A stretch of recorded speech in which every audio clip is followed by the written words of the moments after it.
यहाँ महाराष्ट्र के मुकीम लोग हैं। हम लोग 5 जीत कर आए थे 2020 में। जानते हैं क्या हुआ? पूरा जलजला बर्पा हो गया इन बातिल ताकतों के दरमियान। ये क्यों जीत के आ गए? ये हमारे आलिमों को अपनी महफिलों में बैठाना चाहते हैं।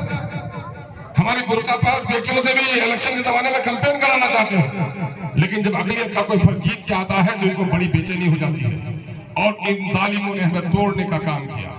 लेकिन अल्लाह का शुक्र है, आपके हवाले से मैं बिहार और सीमांचल की आवाम का शुक्र अदा करता हूँ कि क़यादत क्या चीज होती है। क़यादत को उसने महसूस किया। मैं क़यादत क्या चीज होती है। हमारे बहुत सारे जुम्मन भाई अक्सर ये जुमले मायन के मंच से होते हैं तो बड़ी तकलीफ होती है। क़यादत का एहसास तुमको है? क़यादत का एहसास यतीम बच्चे से पूछो जिनका बाप कभी अपने बच्चों को सहलाकर ईदगाह ले जाता है।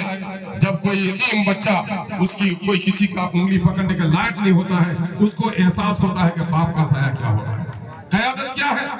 मैंने तमसीलन कहा है कि इंसान 90 किलो के वजन का हो, बहुत सेहतमंद हो, उसके जानू कट जाए कहीं हादसे में, पांव कट जाए 15 किलो का, वो लंगड़ा पहलवान कहलाएगा।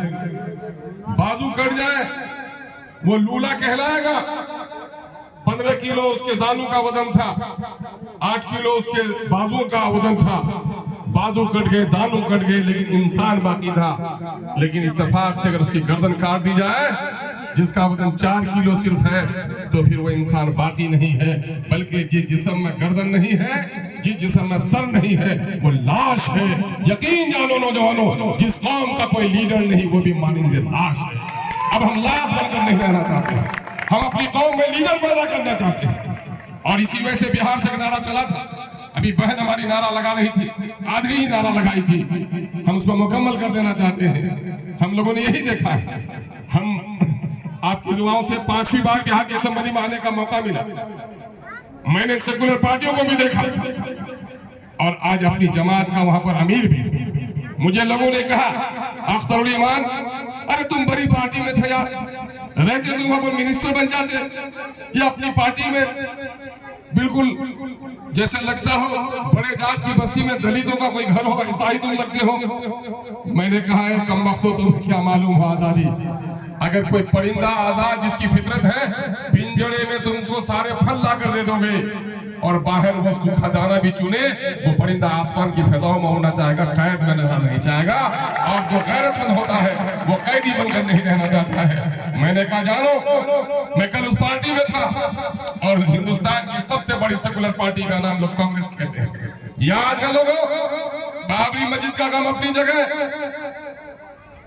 बम्बी के भेवंडी के फसादार अपनी जगह, टाडा और पोटा के नाम पर आपके बच्चों को जवानों की जिस कोट से गला दिया, इन जालिमों की दास्तान जो जुल्म के किस्से कहने लगेंगे तो पत्थर भी आंसू बहाने लगेंगे।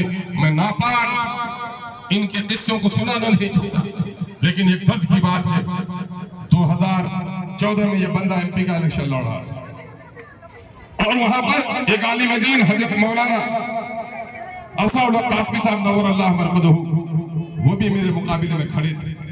जब मुझे खदशा हुआ कि हमारे दोनों के वोट के तकसीम हो जाने के नतीजे में या फिर बीजेपी की साजिश का शिकार हो सकते हैं, हमने इलेक्शन को छोड़ दिया था। लोग इज़हार और कुर्बानी का जुमला बोलते हैं, ये सबके बस का रोग नहीं।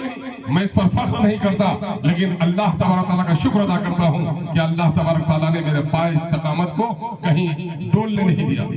जानते हैं, खुशी थी कि चलो मैंने जीता, कोई तो जीता, लेकिन जब मामला ये आया, एक मोमिन का ये फरीजा है कि अगर मेरे घर पर कोई कीचड़ भी फेंके हम बर्दाश्त कर लेंगे, मेरे घर में कोई गोबर भी फेंके बर्दाश्त कर लेंगे, मेरी गर्दनों को कोई मरोड़े बर्दाश्त कर लेंगे, लेकिन मेरे आलिम की दाढ़ी कोई नोचेगा तो गर्दन कटाकर हम उसकी हिफाजत करेंगे। हम अपने ऊपर जुल्म बर्दाश्त कर सकते हैं, लेकिन अपनी शरीयत पर हमला बर्दाश्त नहीं कर सकते।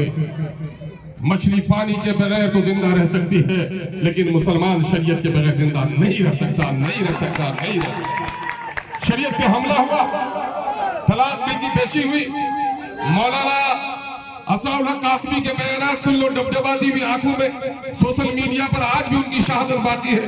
क्या कहा उन्होंने कि जब तलाक बिल की नापाक पेशी हुई थी, मैं जान रहा था कि शरीयत पर हमला है, मैं बोलना चाह रहा था, लेकिन मेरी पार्टी कांग्रेस ने मुझे बोलने की इजाजत नहीं दी। चांदीवली के लोगों, अगर गैरत ईमानी बाकी है तो कांग्रेस के नाम पर जो भी दामन फैला रहे हैं उनसे कहो, मेरी शरीयत पर जब हमला हुआ तो पार्लियामेंट में मेरे आलिम को तुमने बोलने नहीं दिया, आज वोट की जरूरत है, तुमको अपनी गली में भी हम बोलने की इजाजत नहीं देंगे। ये करना पड़ेगा। अगर ऐसा नहीं करोगे, रिश्ते निभाओगे, तो फिर तुम्हारी तकदीर और तारीख नहीं बदलेगी। इख्तलाफात हो सकते हैं मशवरे पर, लेकिन मशवरे के बाद जो फैसला हो जाए, हमें तमाम तरह इख्तलाफात को समेट देना है।